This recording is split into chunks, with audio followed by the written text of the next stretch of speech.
Ladies and gentlemen, welcome back to my channel. Today I want to talk to the man who's been showing up, the man who's been giving, compromising, staying patient, and yet he finds himself lying awake at night, wondering why he feels so unseen. Have you ever sat across from someone you love and felt like your presence didn't quite matter, like you were speaking a different language, hoping she'd understand, but she doesn't even look up from her phone? You plan dates, she cancels. You reach out, she pulls away. You open up, and she shrugs. You tell yourself you're just being sensitive. You reason that maybe she's stressed. You convince yourself it's just a phase.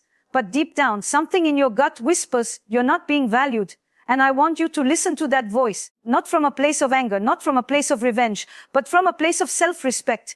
Because today we're going to talk about the quiet, clear signs that she doesn't see your worth the way she used to, or maybe never did. Not to shame, not to blame, but to help you reclaim your dignity and stop settling for less than what you give. So stay with me, because this conversation might just be the mirror you've been avoiding. And sometimes clarity hurts, but it heals. You know, it starts small. You notice she doesn't ask how your day was. She used to light up when you walked into the room, remember? Now it's just a glance, maybe even silence, and you start wondering, did I do something wrong? But it's not about that one moment. It's not about forgetting to say goodnight or not replying for an hour. It's the slow erosion of significance, yours. What we're talking about isn't dramatic. It's not loud. It's quiet, subtle, invisible even until it breaks you. When a woman begins to stop valuing a man, she rarely says it outright. She doesn't sit you down and confess, I don't appreciate you anymore. Instead, she speaks in gestures, in dismissals, in forgetting, in the space between words. And as a man, especially a man with a good heart, you're wired to excuse it. You explain it away. You don't want to assume. You don't want to accuse. But listen, when you're in a relationship where you're no longer cherished,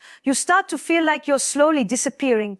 And that ache, it isn't love. It's neglect. Let's talk about the first sign, and it's the one most of us miss because at first it looks like patience. She stops being curious about you. In the beginning, she used to lean in. She asked about your childhood, your dreams, your guilty pleasures. She laughed at your stories, sometimes even before the punchline. You could feel her listening, not just with her ears, but with her eyes, her body, her energy. But now, you talk and her gaze drifts to her phone. She doesn't follow up. She doesn't remember the little things you told her, not because she has a bad memory, but because she no longer wants to remember. You mention a promotion possibility at work. She nods, distracted. You share something painful about your past. She changes the subject. Curiosity is the language of desire. It says, I want to know you. When that curiosity dies, what remains is routine, a mechanical coexistence. Men are often taught to measure love by actions. Does she cook for me? Does she text me back? Does she sleep next to me at night? But love, it breathes in the invisible. Does she see you? Does she want to know what's on your mind? Does she find you emotionally interesting? When that window closes, something deeper happens. You begin to shrink emotionally. You stop sharing. You filter yourself. And the relationship becomes a performance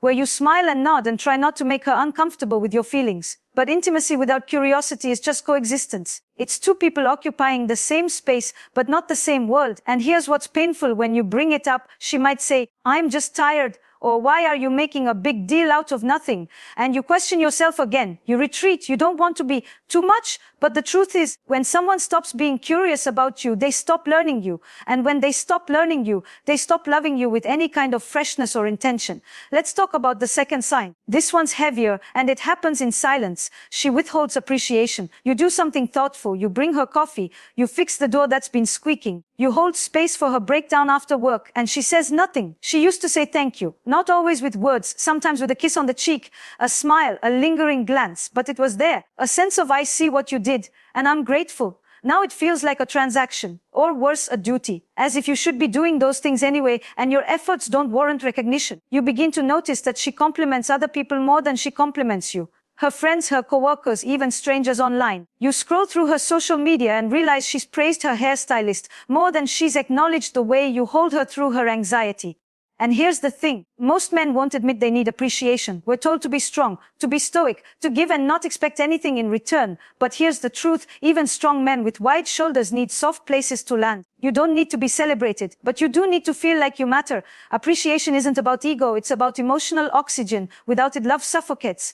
When a woman no longer values you, she stops noticing your effort. And when she stops noticing, you start questioning your worth. Not just in the relationship, but as a man. You start to wonder, am I doing enough? Or am I just invisible? You begin to chase, not for love, but for a feeling of being enough. And let me say this, when you start chasing basic human dignity in a relationship, you've already lost the balance. This leads us to a moment of deep reckoning. Why do you stay? Why do we, as men, stay in spaces where we are unloved, unappreciated, unseen? Sometimes it's fear of being alone, fear of starting over. Sometimes it's love, or what we think is love, but often it's conditioning. We are raised to believe that love means endurance, that a real man doesn't give up, that it's noble to suffer in silence, that maybe if we just keep showing up, she'll eventually see us again.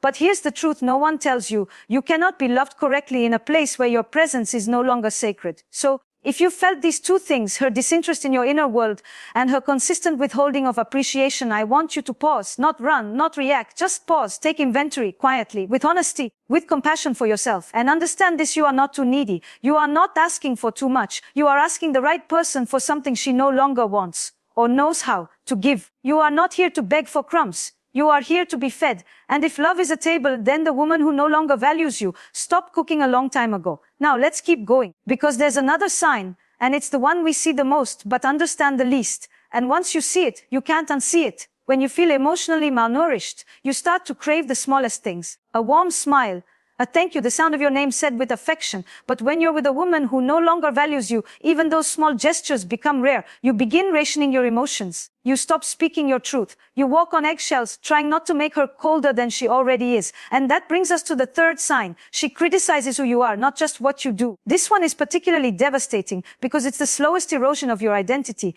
And it often begins subtly. She used to admire your sense of humor. Now, she rolls her eyes when you make a joke. She once found your ambition magnetic. Now, she calls it selfish or obsessive. You can feel the shift in her tone. You say something sincere and she mocks you. You try to explain yourself and she cuts you off. Not because you said something offensive, but because somewhere along the way, she stopped giving you the benefit of the doubt. Criticism in healthy relationships is sometimes necessary. We all have blind spots. We all need a loving mirror. But when the criticism becomes chronic, when it becomes about you instead of your behavior, it turns corrosive.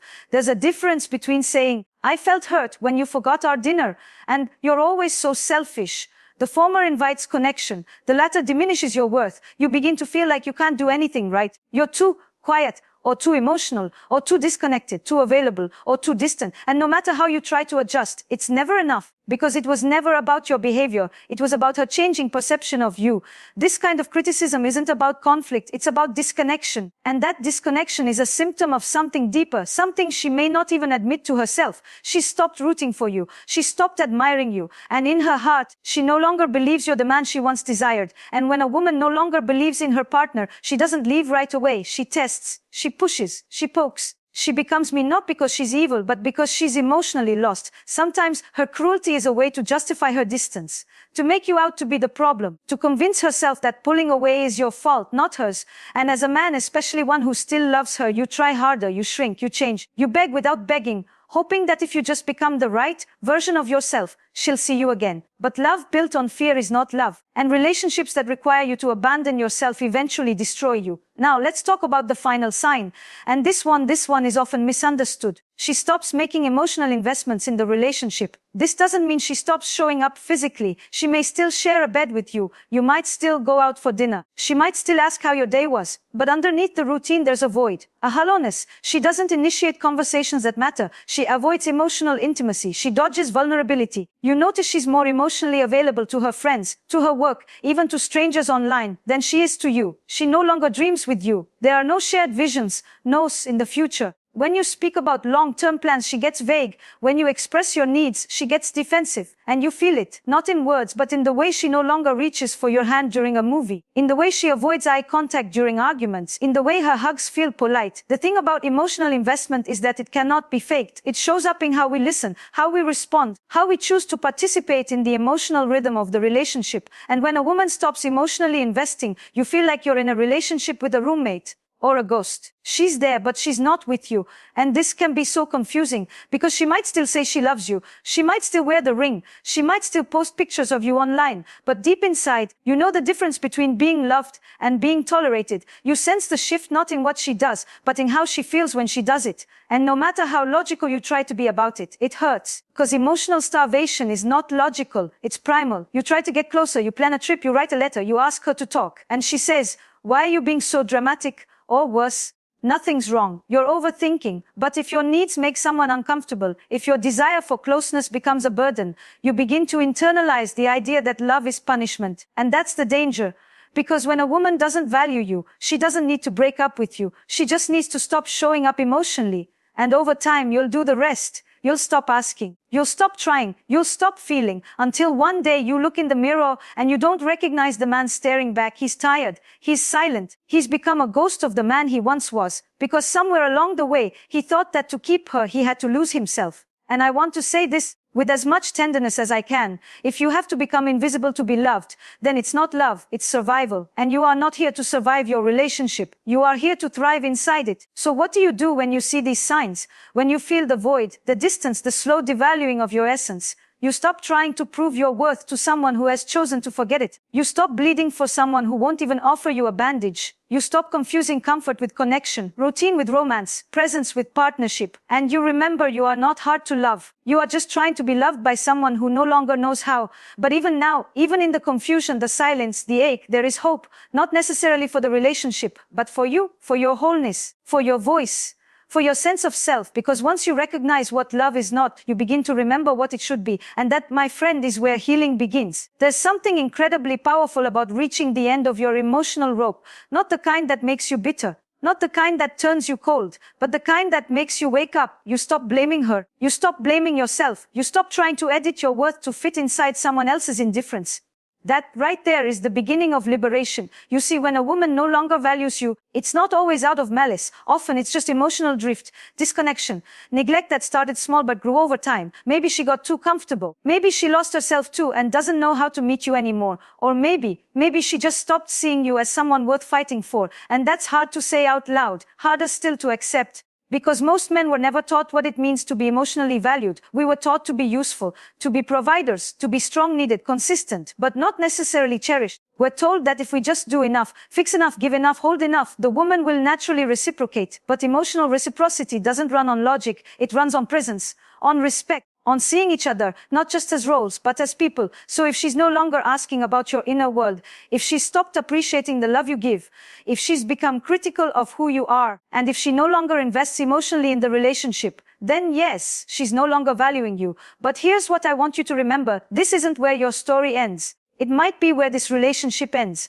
But it's not where you end, because deep inside, there's a version of you that remembers what it's like to feel seen, heard, loved without having to shrink, desired without needing to beg. You remember what it felt like to laugh freely, to be touched with intention, to be met halfway. And maybe it's been years since you felt that, but the memory is still there. Buried under duty, under compromise, under all the parts of yourself you've been cutting away just to make the relationship work. So what happens next? You get honest with yourself. You stop pretending things are fine. You stop waiting for her to notice that you're hurting. You stop building a home in someone else's emotional absence. You ask yourself the hard questions. Do I feel loved here? Do I feel safe here? Do I feel alive here? And if the answer is no, consistently, deeply, heartbreakingly no, then you have a responsibility to yourself, because you teach people how to treat you by what you tolerate, and you teach your soul what it deserves by the places you allow it to stay. Maybe you're afraid to leave, afraid of being alone, afraid she'll suddenly change once you're gone. But let me tell you something that no one talks about enough. Staying in a place where you are not valued is the loneliest kind of solitude. It's the kind of loneliness that makes you question your own reality. It's not companionship, it's emotional exile. So don't stay because you're afraid. Stay only if there's still love, still respect, still hope. But if there isn't,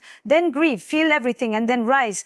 Because you are not here to chase someone into seeing your worth. You are not here to exhaust yourself proving you are enough. You are not here to be tolerated, dismissed, or emotionally ignored. You are here to be loved, fully, deeply, reciprocally. And I know starting over feels overwhelming, but you're not starting from scratch. You're starting from wisdom, from clarity, from the quiet courage of a man who finally remembered his own value. Let her go. Not out of anger, but out of reverence for yourself. Let go of the woman who doesn't see you, so you can create space for the one who will. And listen, the right woman will not require you to beg for her curiosity. She will not forget your efforts. She will not belittle your essence. And she will not shut the door on your heart when you open it. The right woman will make you feel safe, desired, celebrated. And until then, you give that to yourself. You become the man who refuses to stay where he is not valued. You build a life that feels full, even when you are alone. You surround yourself with people who make you feel like you matter. And when love returns again, and it will, you'll recognize it. because this time you won't be starving for it. You'll be ready for it. So if you're watching this right now and something in your chest is tightening, if this conversation has stirred something you've been pushing down, I want you to know this is your moment, not to walk away out of bitterness, but to walk toward yourself, toward the man who knows he deserves more than silence, more than half-hearted love, more than emotional distance. And if this message spoke to you, don't keep it in the dark. Share your story in the comments. Tell us what part hit home for you, because your voice matters here. Your story might be the mirror someone else needs. And if you're on this journey of becoming more conscious, more loved, more you, then hit that like button, subscribe, and join growing community of men rewriting the story of modern love. Because here, we don't settle, we rise. Here's to loving yourself enough to leave what no longer serves you, and trusting that what comes next will meet you with open eyes and an open heart. You are worthy, you are enough, and you are not alone. There's a strange stillness after clarity hits. It doesn't roar, it settles, like rain after a long drought, like silence after a fight that lasted too long. It's the moment you stop trying to change her and start listening to yourself. That stillness, that awareness, it's not weakness, it's power. Because now you're no longer grasping, you're observing. And in that observation, you begin to recognize not just her patterns, but your own. You begin to ask, why did I stay when I felt unseen? Why did I call it loyalty when it was actually fear? Why did I let myself be slowly erased by someone I adored? And these questions, they don't come to hurt you, they come to free you. Because until now, you've likely been carrying this dynamic as a secret burden. Maybe not even to your friends, maybe not even to yourself. Because how do you say it? How do you tell someone, I feel unloved by the woman I love? How do you admit that the one place you should feel most at home feels foreign now? And here's the truth, many men never say it. They turn it into anger. They numb it with distractions. They perform strength instead of admitting sorrow. But inside there's grief, real grief, because it's not just about her no longer valuing you. It's about you remembering that you didn't stop loving her even when she did. That's what hurts the most, isn't it? You were still present, still trying, still hoping, and every ignored effort, every unreturned touch, every cold reply, it wasn't just rejection. It was mourning. Mourning a connection that once made you feel alive.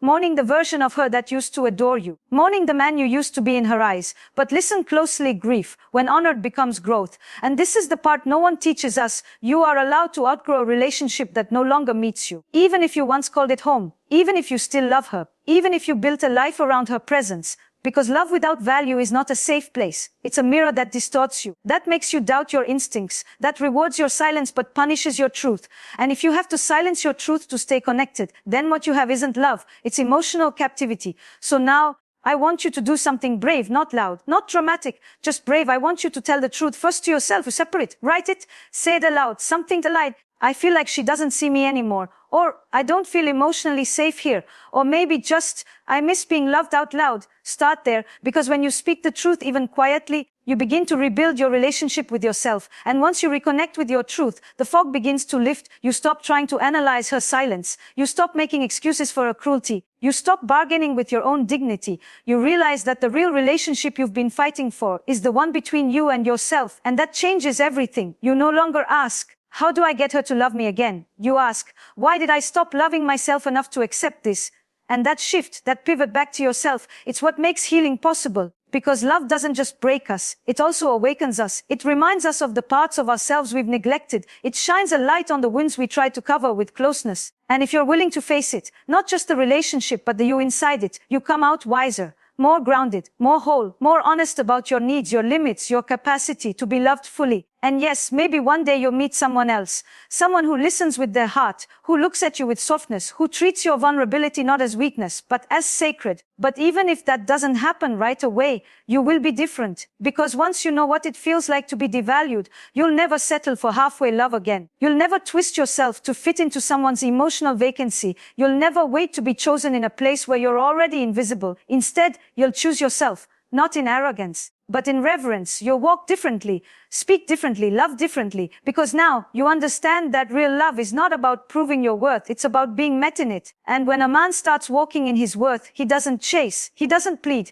he doesn't fight to be loved. He becomes love, he embodies love. And the right woman, the one who sees him clearly, won't look past him. She'll recognize him immediately, unmistakably, because when you reclaim yourself, you become impossible to unsee. Let's take a breath together. Let it all sink in, not as blame, not as regret, but as clarity. You've arrived at the edge of something tender and sacred. A moment in time when you finally stopped asking why she changed and started remembering who you are. That's where freedom begins. Because when you realize you've been starving in a relationship that once felt like home, the hardest part isn't walking away. The hardest part is forgiving yourself for staying so long. Not because you were weak, not because you were nervy, but because you loved. And love, real love, makes us patient. It makes us hopeful. It makes us give more than we probably should. So let me say this with gentleness. You stayed because you believed in her, in the two of you. You stayed because you remembered who she was when she held you like you were magic, and you kept waiting for her to come back to that version of herself. But sometimes people don't return, not because they're cruel, but because they've outgrown the part of themselves that knew how to love you. And sometimes we outgrow the part of ourselves that could survive on half light, on occasional affection, on emotional crumbs. So you don't walk away because she's a villain. You walk away because you are no longer starving. You've tasted your own power. You've remembered your voice. And you're learning how to speak to yourself with the same tenderness you once gave to her. That is sacred. Now let me ask you something you may not have considered in a long time. What do you need? Not her, not the relationship, not the illusion of what it used to be you. What makes you feel safe? What makes you feel seen? What kind of love feels like home in your body, not your fears? Because this right now is your return to self, to the man who doesn't tolerate emotional laziness, to the man who no longer calls inconsistency passion, to the man who refuses to earn love with suffering. And it's not going to be perfect. There will be days you'll miss her, nights you'll wonder if you made the right choice. Moments when loneliness sounds like a good enough reason to call her. Don't shame yourself for that. Grief is not linear. Healing is not a checklist. But self-worth, that's your compass. It points you away from what hurts and toward what heals. And you'll know you're healing not when you stop loving her, but when you stop abandoning yourself to keep her.